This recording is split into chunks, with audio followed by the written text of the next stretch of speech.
Now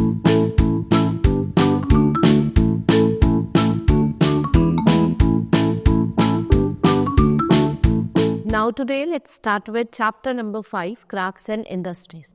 In this chapter I will tell you about the different crafts and different industries that we find in the pre-British period, right? And then I will tell you about the decline of Indian handicrafts, how the Indian handicrafts declined day by day.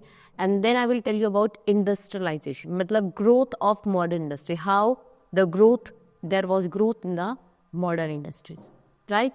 Now, Indian industries and trade in the pre-British period. If we talk about a Mughal period, different crafts and industry flourishing in different urban center. तो different crafts है, different industries है, वो कहाँ flourish कर रही थी?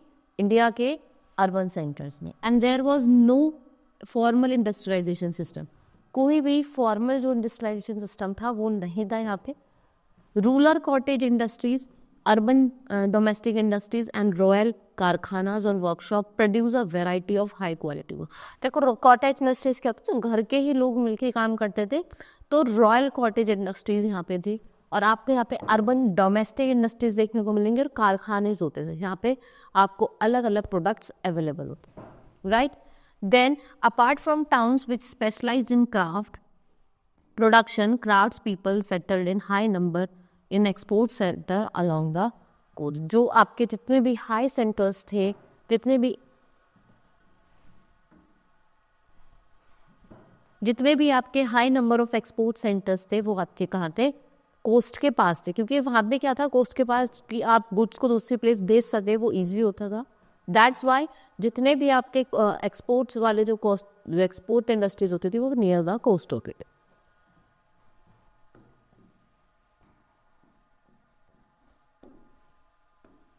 Now जो urban handicrafts था इंडिया का, its enjoyed world wide reputation for excellence.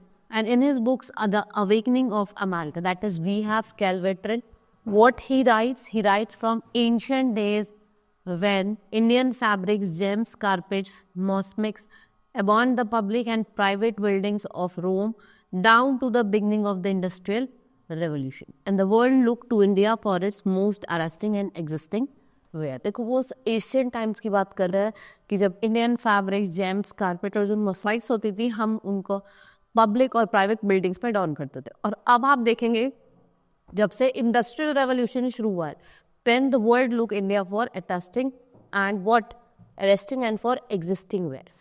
Now there were flourishing cotton textile centers. कहाँ पे थे? मुर्शिदाबाद, बनारस, कुशीनगर, ढाका, अहमदाबाद और लखनऊ. ये क्या थे? ये कुछ कॉटन टेक्सटाइल सेंटर्स जो हमारे अवेलेबल थे, ये इन स्टेट्स में थे, ठीक है. Articles made by Indian artist, जो भी आर्टिकल्स कौन बनाते थे? इंडियन आर्टिशियंस बनाते थे. had a market across the world. And then the main export in 17th century, जो main exports था 17th century का, वो आपका calico, muslin, yarn, raw cotton, raw silk, gold and silver artifacts, jewellery, leather, sugar, rice, indigo, paper and other spices. और the value of जो export थी from India, जो value थी export की from India, far exceeded the value of imports into India, ठीक है. जो value थी एक्सपोर्ट की वो और ज़्यादा इंक्रीज हो गई इंडिया में. मतलब आप इधर देखेंगे जो इम्पोर्ट्स थे इंडिया में वो ज़्यादा होने थे, right. Exports one mainly paid और इन सिल्वर एंड गोल्ड. जो एक्सपोर्ट्स होते थे उनकी जो पेमेंट मिलती थी वो खाली गोल्ड और सिल्वर में मिलती. Now decline of Indian handicrafts. धीरे धीरे क्या हुआ कि जो इंडियन हैंडीक्राफ्ट्स का डिक्लाइन होने लगा. Like you can see the English East Indian company was truly trading company till 1757. If we talk about English East India company, अगर हम 1757 तक बात करें, उस टाइम तक वो खाली ट्रेडिंग कंपनी थी, खाली वो ट्रेड करती थी. Its work was to trade. फिर उसने धीरे धीरे क्या करा, अपना पॉलिटिकल भी वो स्टेबल होने लगी. सो उससे पहले क्या थी, वो खाली ट्रेडर थी. Now exploit the Indian craftsmen and the English traders brought previous metals and goods from England, and in return they took fine cotton and silk, clothes, spices, indigo, sugar and other goods which were sold in foreign markets and used proper. देखो जो English trader होते थे वो अपने जो metals वगैरह होते थे उनको लेते आते थे, यहाँ से क्या करते थे, स्पाइसेस हो गई, कॉटन हो गई, इंडिको हो गई, जितने भी प्रीशियस मटेरियल थे वो यहाँ से ले जाते थे इंग्लैंड में और उनको ह्यूज प्रॉफिट में बेचते थे, ठीक है। They sell them in the huge profit. And जो इंडियन हैंडीक्राफ्ट थे धीरे धीरे वो क्या होने लगे, suffered greatly due to the policy of the company. The following were the causes of the decline. अब मैं आपको कॉजेज बताऊंगी कि why the Indian handicrafts were declining day by this. Now what happened, high taxation system. जो colonial government आपकी थी, it impose very high taxes. इन्होंने क्या करा, बहुत हाई टैक्सेस इम्पोज करे इंडियन आर्टिशंस और craftsman. And the poor people who already could hardly make both ends meet could not pay high taxes and forced to shut down their industries and seek employment in the company factory। देखो इन्होंने क्या करा था, इन्होंने high profits high taxes लगाने शुरू करे। जो पुअर लोग थे, जो खाली अपना काम चला रहे थे, वो तो ये पे नहीं कर पाते थे, तो उनकी इंडस्ट्री शट हुई और वो कहाँ जाके काम करने लगे, कंपनीज में।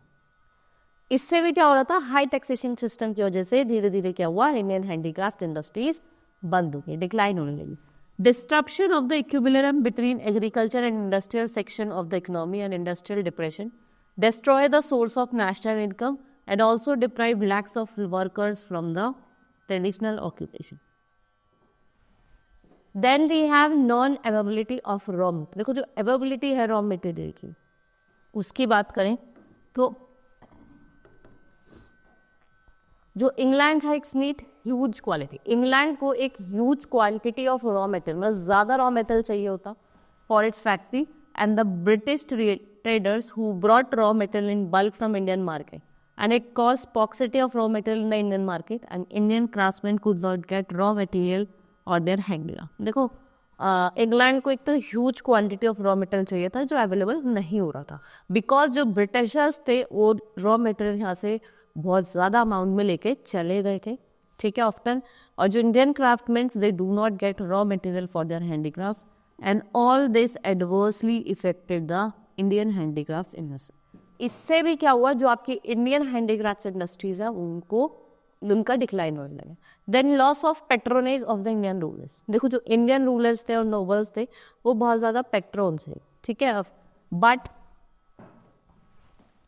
जैसे जैसे क्या हुआ, लॉस हुआ उनकी टेरिटरी का, उनका स्टेटस का, what happen, the pattern also become a thing of the past. In the absence of any encouragement, the Indian handicraft, especially textile industry, was bound to suffer। जो इंडियन टेक्सटाइल इंडस्ट्री है वो क्या करने लगी, वो suffer करने। Then we have impact of industrial revolution. फिर industrial revolution का भी इम्पैक्ट पड़ता है ड्यू टू इंडस्ट्रियल रेवोल्यूशन। देखो इंग्लैंड में क्या आया, इंडस्ट्रियल रेवोल्यूशन आया। Then cheaper machine goods were available in the abundance in India market. These goods were not only cheaper but also more beautiful. People prefer the machine-made good. It decreased the demand of Indian hand goods and it ruined the Indian handicraft industry.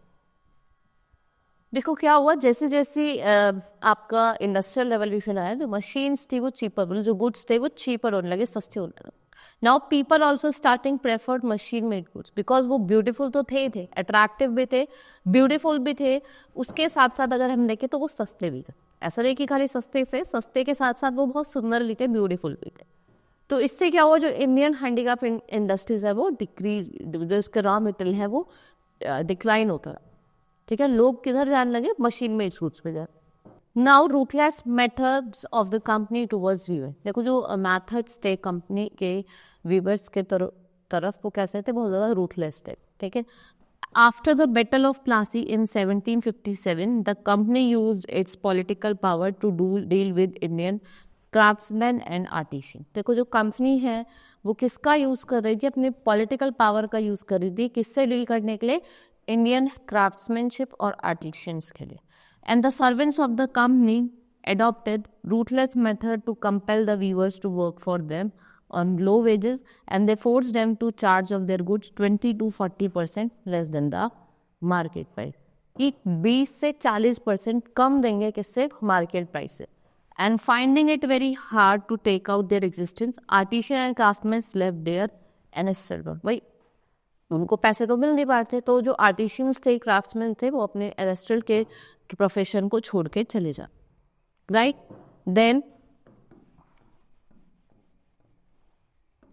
We have industrialisation, growth of modern industry. क्या हो रहा था? Growth हो रही थी modern industries की। Then the establishment of modern industry in India began during the second half of the 19th century. But the growth was slow and under the control of foreign capital. देखो क्या था कि जो growth थी वो तो slow थी, slow के साथ साथ वो किसके कंट्रोल में थी? फॉरेन कैपिटल के। But these modern industries were also develop to help in exploitation of Indian resources to meet Britain industrial. देखो मॉडर्न इंडस्ट्रीज जो डेवलप हुई थी उन्होंने आपकी इंडियन रिसोर्सेज को एक्सप्लॉइट तो करा था, उसके साथ साथ दे मीट ब्रिटेन इंडस्ट्रियल्स, और उन्होंने ब्रिटेन की जितनी भी इंडस्ट्रियल नीड्स थी उसको भी मीट करा। These modern industries could be broadly classified as plantation and machinery industry. तो हमने जो मॉडर्न इंडस्ट्रीज को हमने दो पार्ट्स में डिवाइड करा है। कौन कौन सी? एक तो प्लांटेशन और machine industries. Let's talk about plantation. To meet the demands of the cloth manufacturers and spice traders of England, the officials of the East India company develop plantation industry. तो जो official थे east Indian company के, उन्होंने क्या develop करा? Plantation industries. और कहाँ develop करी वो प्लांटेशन इंडस्ट्रीज? इंडिया में।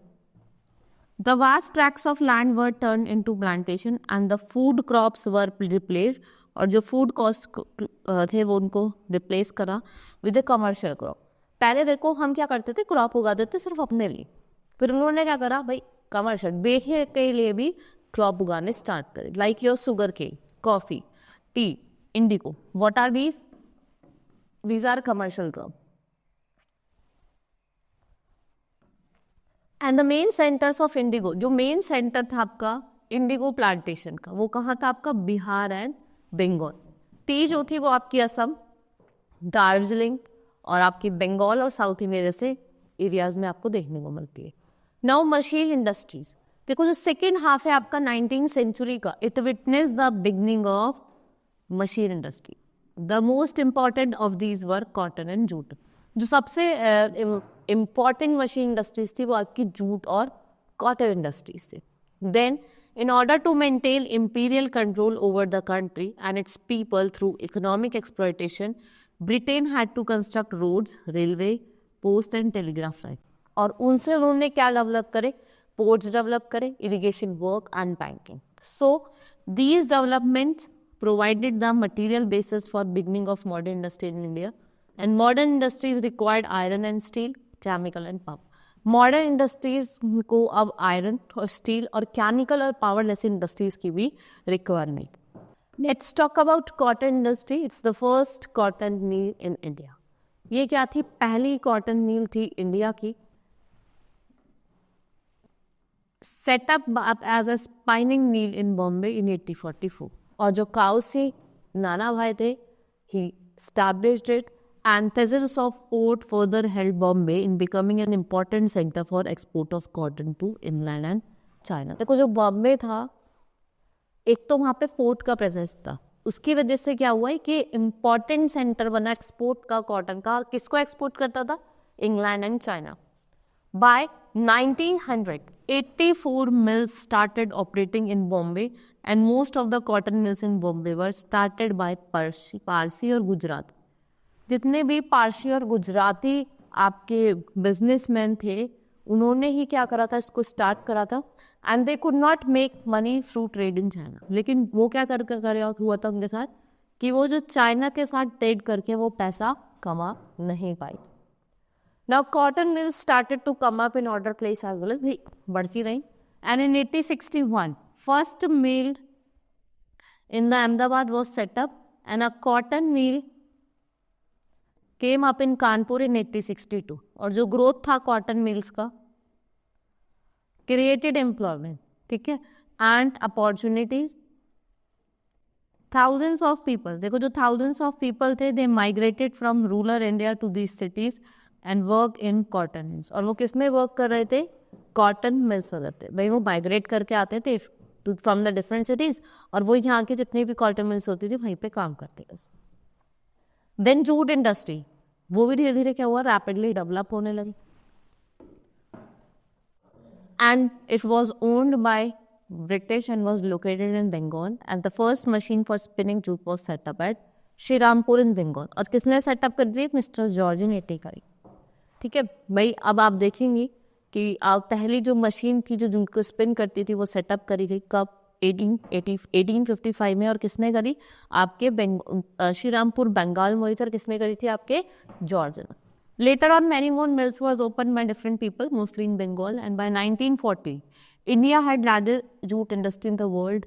And World War First gave the push to jute industry by creating new demand for sandbags and canvas cloth for war purpose. जैसे ही वर्ल्ड वॉर फर्स्ट होता है तो jute industries में क्या होता है? प्रोग्रेस होता है और एक पुश क्रिएट होता है, क्योंकि यहाँ पे एक तो आपको सैंड बैग्स की डिमांड बढ़ गई थी और आपके जो कैनवास के क्लोथ होते थे वो बनाए जाते थे वॉर में लड़ने के लिए. The jute industries was no exception, and it was also so many ups and downs, and this industries had to face mounting competition from substitute industries. Recession after World War First, जब recession हुआ मतलब World War First में, shock of the 1920 Great Financial Crisis, Great Depression was created. क्या create हुआ? Great Depression. Then we have coal industry. At that time, उस time क्या हुआ? Coal जो था वो चीफ सोर्स था power in running railways and other industries in India. Bengal, Bihar and Orissa. देखो जो बंगाल है, बिहार है, उड़ीसा है, its produce largest amount of coal. जो बंगाल है, बिहार है, उड़ीसा है, वो क्या प्रोड्यूस करता है? Largest amount of coal. सबसे ज़्यादा कोल जो प्रोड्यूस होता है वो इन्हीं जगह पे होता है इंडिया में. एंड कुछ मैं आपको basis I will tell you about iron and steel industry. First, let's see some major steel plants of India. Like we have Tata Iron Steel Plant, that is Jamshedpur, Jharkhand. Vishweshwara Iron and Steel, Bhadravati, it's your Karnataka. Bhilai, Durg, Chhattisgarh. Then we have Durgapur, जो आपके Burdwan waste Bengal में है. बोकारो, झारखंड, ये तो पता ही है, बोकारो है, बोकारो में ही लाया करता है. रोलेकेला, Sundargarh, Orissa. Now let's see the iron and steel industry. देखो कोल जो था it was also an essential for smelting iron ore, which was started in India in 1874. कब स्टार्ट हुआ था इंडिया में?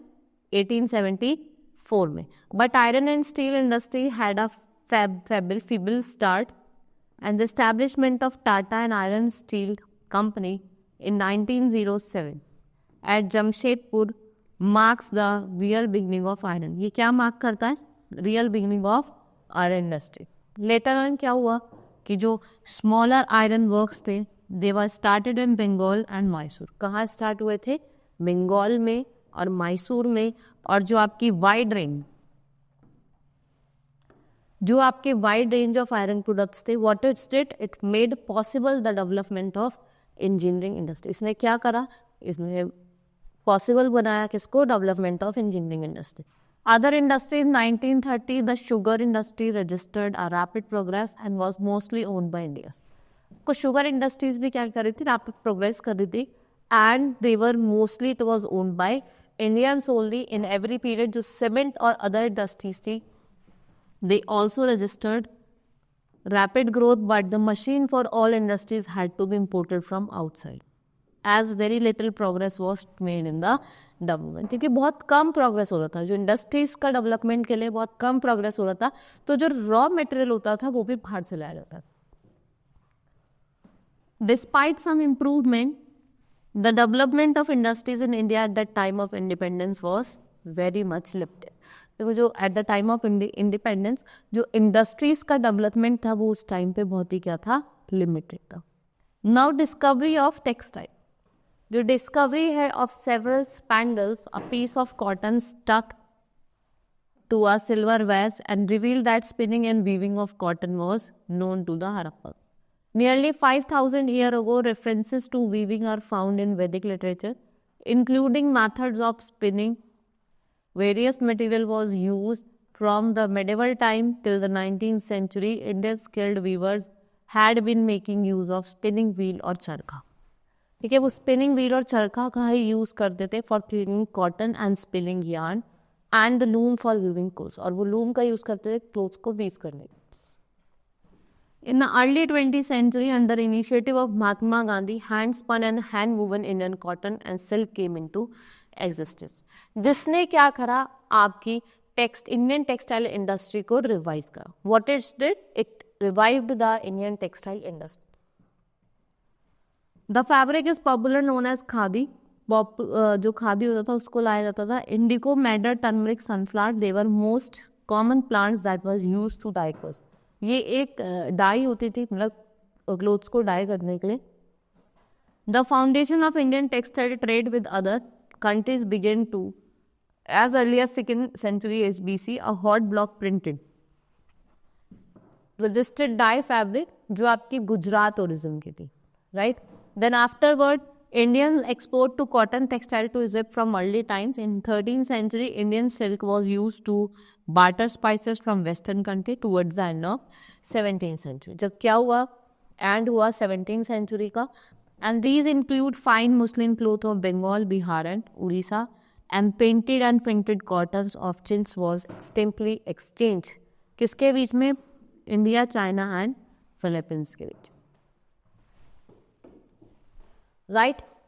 Now this was all in the chapter, and we have studied about how the Indian handicrafts decreased. There was decline. I have told you different features कि how it was declining. Now we will meet in the next class. Hope you understood each and everything. That's all for today. Thank you.